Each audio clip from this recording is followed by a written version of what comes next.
Welcome to Against the Grain and to my audio-visual book entitled The Power of Truth, Why We Oppose Deception.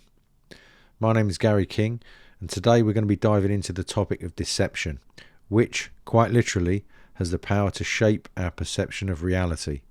For me, the crop circles are symbols which represent much more than just connotations of extraterrestrials. They invite us to question what we believe, what we know, and what we are told. In a world where deception surrounds us, understanding the truth isn't just enlightening, it's empowering. I hope you enjoy my presentation, The Power of Truth, Why We Oppose Deception. And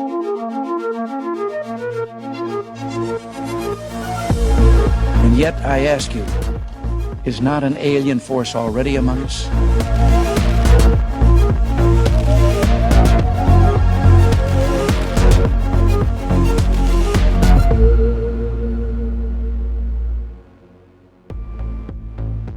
During my first season with the crop circles, I experienced a series of prophetic cognitive events like dreams, visions that revealed a world steeped in deception and the corruption of the human soul.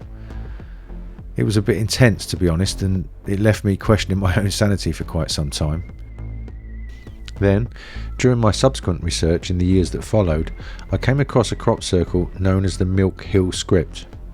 According to Freddie Silver, in his book Secrets in the Fields, Professor Gerald Hawkins gathered a team of 12 scholars who analysed 18,000 common phrases in 42 languages. They concluded that the Milk Hill Script was written in an obscure form of post-Augustan Latin. Silver even suggests that this might be an alphabet once used by the Knights Templar. While I haven't been able to verify these claims or uncover details about these scholars, the mystery of the crop circle's message continues to captivate me. Another crop circle from 2002, known as the Crabwood Alien, contains a binary coded message. It reads, "Beware the bearers of false gifts and their broken promises. Much pain, but still time. Believe, there is good out there. We oppose deception." The language is curious, especially phrases like bearers of false gifts. These two crop circles appeared 10 years apart. The question I have is, were these crop circles warning us of times to come?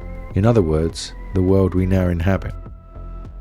And so it's with this question in mind, I'll invite you to join me today in my exploration of the very nature of deception. The notion of deception is woven into the fabric of human society. At its core, deception is the act of deliberately misleading others, creating a false belief or understanding.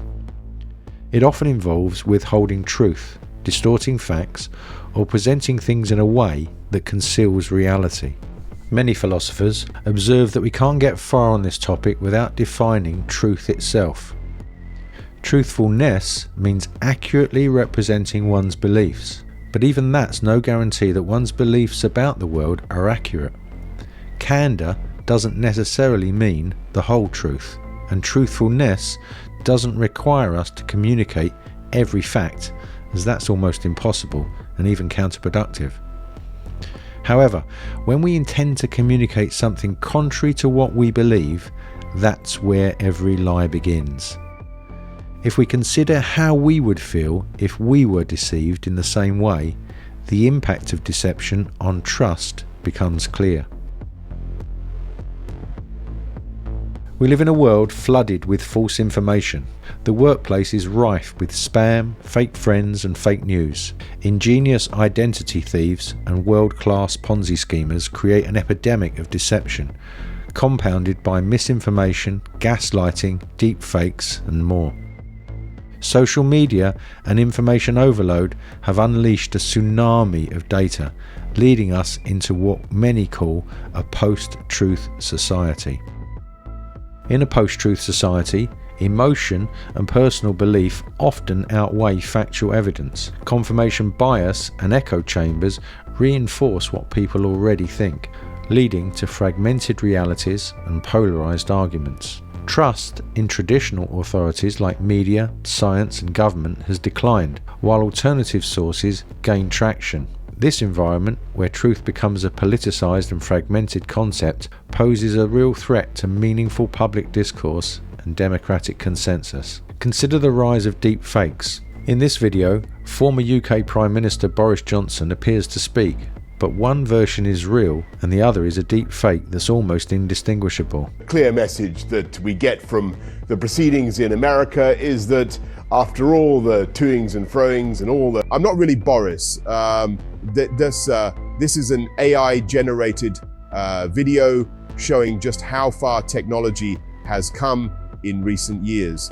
It means we all need to be careful to check the authenticity of what we see and hear. Johnson's own reputation for dishonesty adds an ironic layer here, but the point is that the technology behind deepfakes challenges our ability to trust what we see.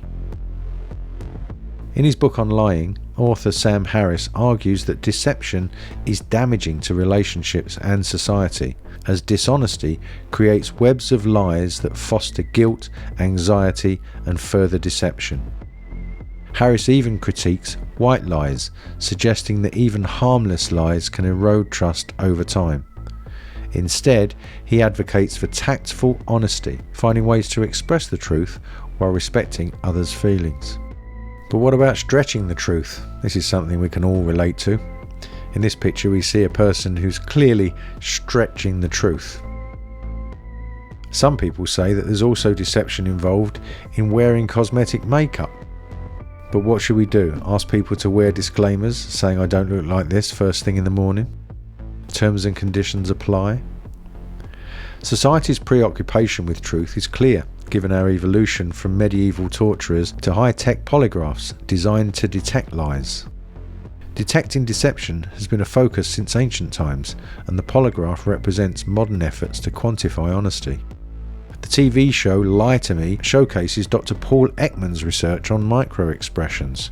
Those brief facial movements that reveal hidden emotions has been portrayed as a tool to detect lies. Ekman's system categorizes facial muscle movements to help identify emotions inconsistent with spoken words, though it's not foolproof. Still, his research has improved emotional intelligence and communication in law enforcement officers and other officials who've studied and practiced his methods. The fable of Diogenes, who walked through the streets of Athens with a lantern searching for an honest man, highlights ancient skepticism towards honesty in society. Diogenes' provocative acts, like living in a ceramic jar to reject materialism, embody a radical skepticism that challenges conventional values. His search for honesty reminds us that the tension between truth and deception isn't new. It's a fundamental part of the human experience. Turning to more modern times, the mystery of ancient sites like Göbekli Tepe remind us how much history remains obscured. Located in Turkey, Göbekli Tepe raises questions about what we know and what may be hidden. Recent actions by the Turkish government, such as halting excavation, laying concrete and allowing olive tree planting above the site, have raised suspicions that we may be witnessing history being deliberately obscured.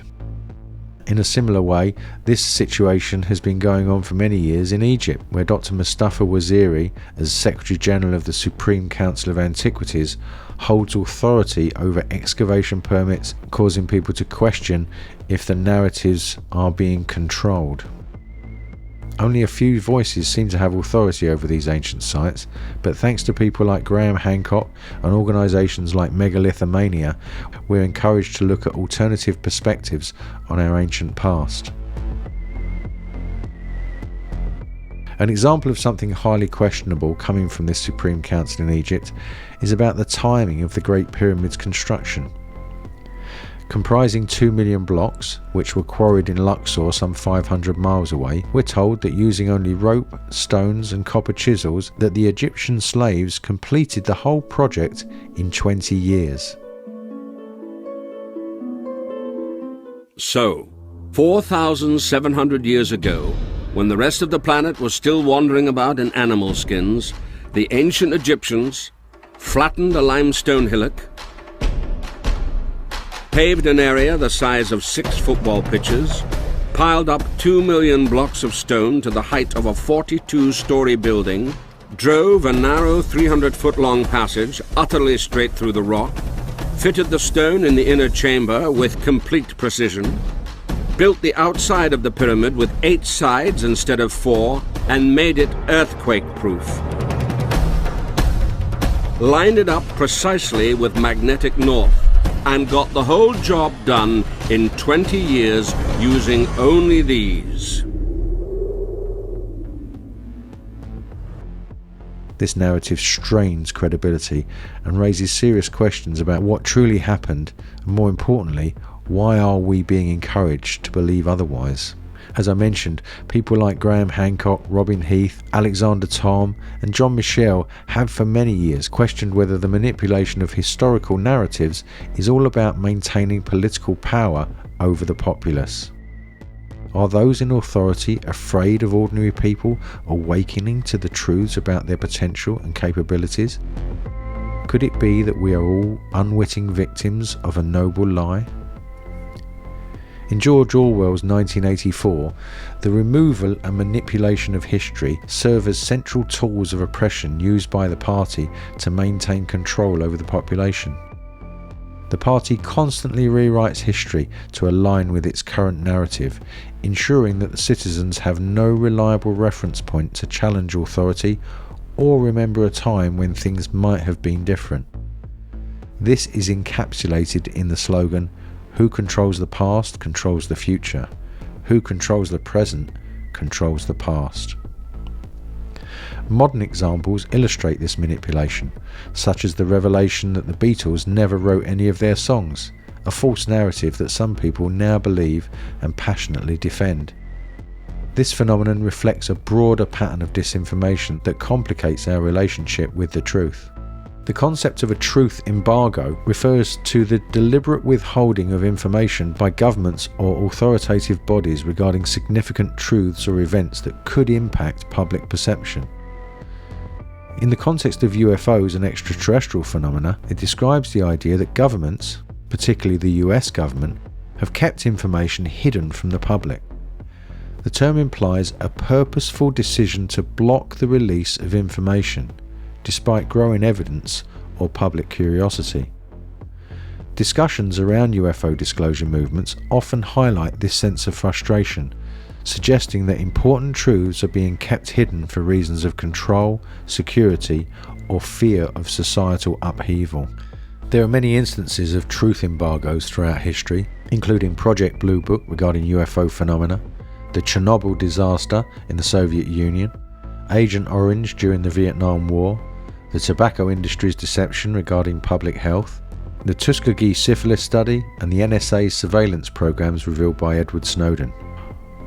Each example showcases a pattern of deception that raises questions about trust and accountability in governance. As we explore the idea of self-deception, it's worth noting that Sam Harris acknowledges extreme circumstances where lying might seem justified, such as protecting someone's life. The famous intelligence operation known as Operation Mincemeat could be cited as one of those examples. A successful British deception strategy used during World War II, which misled Nazi Germany about the Allies' invasion plans.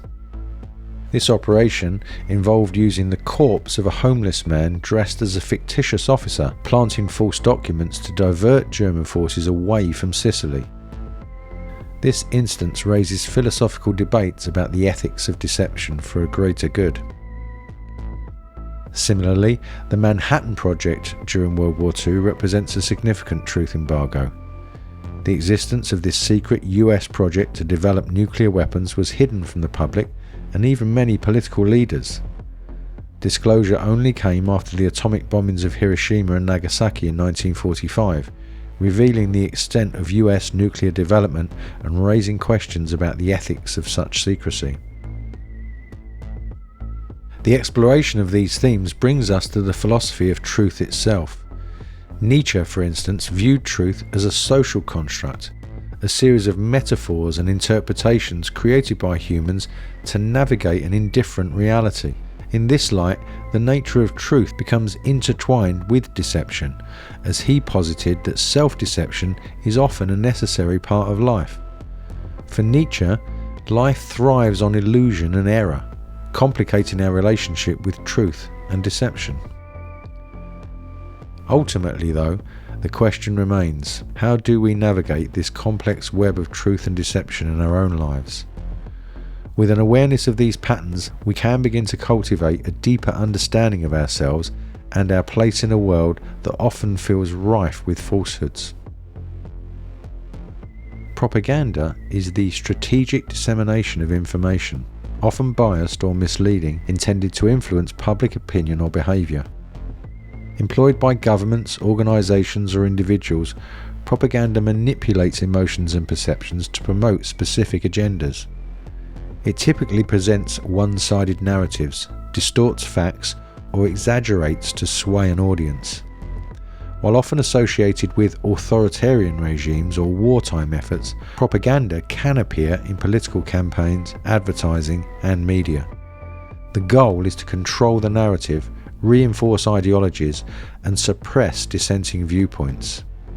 Ironically, many people believe they are not subjected to any form of propaganda, convinced that they know their own minds. The big lie is a propaganda technique famously linked to Nazi minister Joseph Goebbels. It involves spreading a falsehood so colossal that people assume it must be true, as it's hard to fathom someone fabricating something so extreme. The big lie exploits cognitive biases, where repetition breeds familiarity and belief, creating doubt around reality. This method isn't just about deception, it's about controlling the narrative so effectively that the lie becomes indistinguishable from the truth in the minds of the masses. A clear example of propaganda in recent history is the Dodgy Dossier, a document presented by the British government in 2003 in justifying the UK's involvement in the Iraq War. This dossier was part of a larger body of intelligence used by both the UK and the US to claim that Iraq possessed weapons of mass destruction and posed an imminent threat. The fact that the war went ahead despite widespread public protests raises profound questions about democracy and the power of collective dissent. In this context, we cannot overlook the courageous actions of Catherine Gunn, a translator at the UK's Government Communications Headquarters, GCHQ, who leaked a top-secret NSA memo in 2003. This memo revealed that the US was pressurising the UK to gather intelligence on UN diplomats, attempting to secure support for the Iraq War through blackmail. Gunn's leak, published in The Observer, sparked considerable controversy and led to her arrest under the Official Secrets Act. However, her case was unexpectedly dropped, likely to avoid revealing more sensitive information in court. The film, Official Secrets, starring Keira Knightley, dramatises her story, shedding light on the ethical dilemmas faced by whistleblowers and the often hidden machinations of power. As we consider the nature of intelligence services, it's important to recognise that these institutions often reward deception. Agents learn to lie skillfully, with the understanding that their success hinges on their ability to manipulate information and perceptions. The better the liar you are, the more effective you are seen to be in these roles, creating a culture where dishonesty is not only tolerated, but is essential. Mossad, the Israeli intelligence service, justify the use of deception based on links to certain biblical principles. The phrase, "by way of deception thou shalt do war," resonates within their operational ethos, reflecting a tradition of cunning that has roots in historical narratives. This cultural framing suggests that the use of deception in intelligence is not just a tactical choice, but also part of a deeper moral framework that has been employed throughout history. The assassination of President John F. Kennedy on November 22, 1963, remains one of the most debated events in modern history. Lee Harvey Oswald was arrested for the murder, but he was killed by Jack Ruby before he could stand trial, adding layers of intrigue and speculation to the case.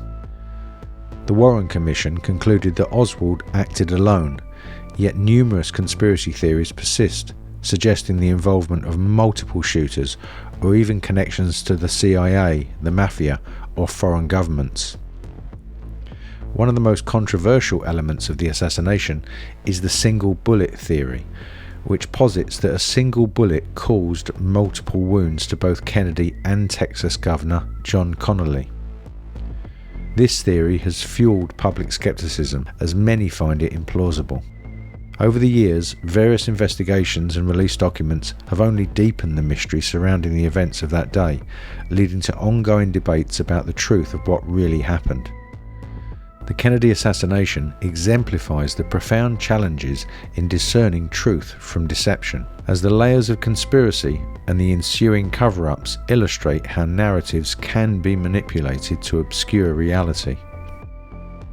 This concept of a noble lie that I mentioned earlier finds its roots in Plato's Republic, where Socrates discusses creating myths to ensure social harmony. Plato suggests that some lies might serve a greater good, but this concept raises ethical questions.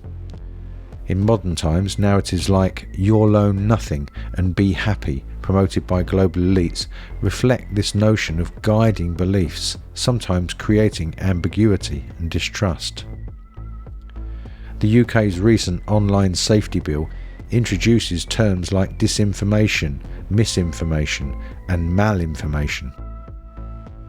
Malinformation refers to a factual information shared with intent to harm. Let me say that again. Malinformation refers to what is true information, but shared with the intent to harm. This focus on intent, though, opens the door to potential misuse, as authorities could label uncomfortable truths as harmful, turning the law into a censorship tool. Solzhenitsyn's quote from the Gulag Archipelago powerfully captures the cycle of deception in oppressive regimes. We know they are lying. They know they are lying. They know we know they are lying. We know they know we know they are lying, but they are still lying. His words highlight how truth becomes trapped in an endless loop of denial and manipulation. The parallels to modern PR are clear. Edward Bernays, known as the father of public relations, used insights from his uncle Sigmund Freud to shape public opinion on a mass scale. Campaigns like the Torches of Freedom campaign, which encouraged women to smoke by linking it to independence, reveal how narratives are crafted to manipulate beliefs, blurring the line between PR and propaganda. Self-deception, as Sam Harris points out, often arises from ego-protective rationalizations. When we're exposed to opinions we don't want to challenge, we seek information that supports our beliefs, avoiding uncomfortable truths. These biases, confirmation bias, optimism bias, denial and projection, keep us shielded from discomfort, but ultimately limit our understanding. In Jungian terms, self-deception keeps us from integrating our shadow, the parts of ourselves we deny.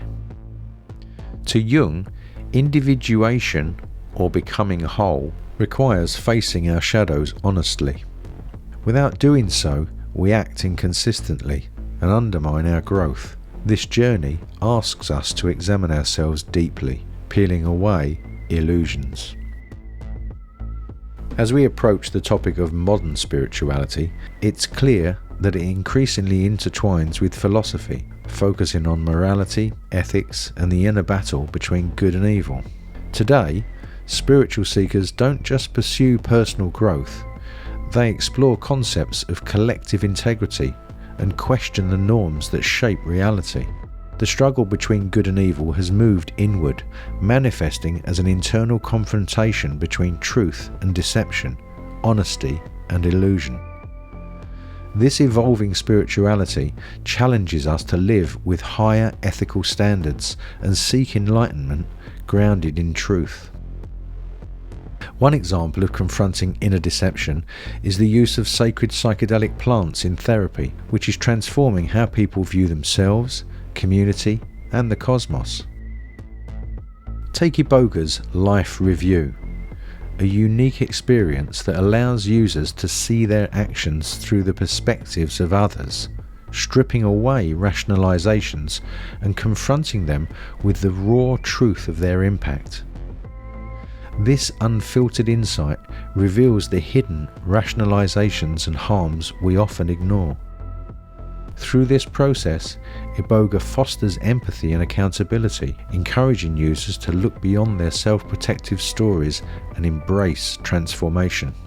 In her book, Love Without End, Glenda Green writes about the heart as a gateway to our deepest connection with the infinite, the divine, the source of unconditional love. What some might dismiss as New Age fantasy, Green describes as a profound understanding of the heart's sacred role. She views it as a centre of advanced wisdom, a portal to unity with the infinite.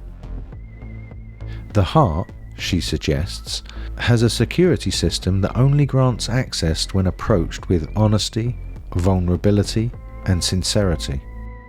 Self-deception, however, creates a false layer of identity, a mask that disconnects us from our true essence. By hiding behind self-deception, we avoid the difficult task of confronting fears and insecurities, building walls that prevent us from fully engaging with the heart's transformative power. According to Green, only our authentic self can pass through this gateway, as the heart operates on the frequency of truth. Self-deception distorts this frequency and prevents us from aligning with the heart's higher consciousness. Green's work suggests that transformation requires courage and shadow work, bringing hidden aspects of ourselves to light. In closing, this brings us to a question. Is this journey ultimately about getting back to a world where the heart rules the head instead of the other way around?